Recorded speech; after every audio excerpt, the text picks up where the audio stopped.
तो सरकार किस चाल से या फिर कह लो कौन से कानून के तहत या किस नियम के तहत सैफ अली खान के पास जो 15,000 करोड़ रुपए की जो प्रॉपर्टी है मध्य प्रदेश के भोपाल में, वो सरकार अपने हाथ लेने वाली है, सैफ अली खान से छीनने वाली है। पूरी बात आपको बताऊं तो 1947 में जब भारत का आज़ादी हुआ था, भारत जब आज़ाद देश बना था, उसी समय भारत और पाकिस्तान दो देश भी बने थे। तो हुआ ये कि कई सारे जो यहाँ के लोग थे, जो मुस्लिम लोग थे, उन्होंने कहा कि हम पाकिस्तान में जाना चाहते हैं और अपने लोगों के साथ रहना चाहते हैं, हिंदुस्तान में नहीं रहेंगे। तो उन्होंने क्या किया कि अपनी प्रॉपर्टी छोड़कर बहुत सारे लोग पाकिस्तान चले गए। तो ऐसे में हुआ ये कि फिर 1965 में भारत और पाकिस्तान का युद्ध होता है। तब युद्ध में भारत तो जीतता है, लेकिन तभी पता चलता है, भारत के कुछ विभागों द्वारा ये पता चलता है कि कुछ पाकिस्तानी जो जिनकी प्रॉपर्टी यहाँ पर है वो इनका मिसयूज़ कर रहे हैं आतंकवादी गतिविधियों के रूप में।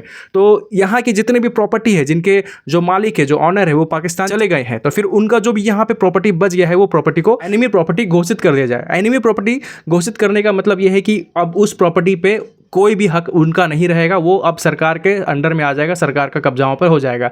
अब 1947 में पहले राजा महाराजा वाला जब कुछ हाल चला आ रहा था, नवाबों वाला हाल चला आ रहा था, तभी मध्य प्रदेश में एक नवाब थे, उनका नाम था हमीदुल्लाह खान। हमीदुल्लाह खान यहाँ के नवाब थे, लेकिन जब भारत और पाकिस्तान का बंटवारा हुआ तो फिर वो भी पाकिस्तान चले गए कि हम भी अब भारत में नहीं रहेंगे। अब वो पाकिस्तान चले गए तो उनका एक बेटी थी जिनका नाम था आबिदा सुल्तान। आबिदा सुल्तान उनकी बड़ी बेटी थी। उनके फादर के वहाँ पे जाने के बाद, पाकिस्तान में जाने के बाद, उनकी बेटी भारत में रह गई, तो उनको वो प्रॉपर्टी ट्रांसफ़र हो गई। 15,000 करोड़ की जो प्रॉपर्टी बताई जा रही है, वो प्रॉपर्टी उनको ट्रांसफ़र हो गई। अब इसके बाद उनकी बेटी भी, जो बड़ी बेटी थी, वो भी वहाँ से चले जाती है। तो होता यह है कि फिर उनकी एक छोटी बेटी एक और होती है, एक और बेटी होती है, छोटी बेटी। उन्हीं के साथ सैफ अली खान के जो दादा हैं वो जाकर शादी करते हैं। तो उस हिसाब से फिर सैफ अली खान के जो पिता है, फिर वो उस प्रॉपर्टी की देख रेख करते हैं, वो जो पैलेस है उनकी देख रेख करते हैं, और फिर इसी हिसाब से वो ट्रांसफ़र होता होता सैफ अली खान के पास वो प्रॉपर्टी अभी आ पहुंचता है, जिनकी कीमत 15,000 करोड़ रुपए बताई जा रही है। तो ये प्रॉपर्टी सैफ अली खान ने खरीदी नहीं है, ये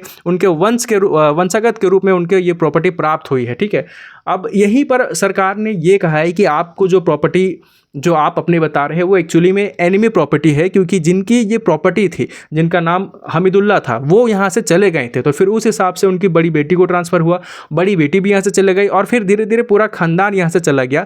तो वो प्रॉपर्टी फिर एनिमी प्रॉपर्टी में आ जाए, क्योंकि उनका जो जितना भी ऑनर था, वो जितनी भी फैमिली थे, वो सब का सब पाकिस्तान मूव कर चुके हैं। तो उनकी यहाँ पर जो भी प्रॉपर्टी है वो अब सरकार की होगी एनिमी प्रॉपर्टी के रूप में। जब ये केस चल रहा है तो सैफ अली खान की तरफ से ये पक्ष रखा गया कि मेरे जो दादा थे, वो उनके जो छोटी बेटी, उनके साथ उनकी शादी हुई थी और बाकी लोग तो चले गए थे, लेकिन उनकी छोटी बेटी यहीं पे रह गए थे, और उस हिसाब से उनकी छोटी बेटी को उस प्रॉपर्टी पे पूरा हक है।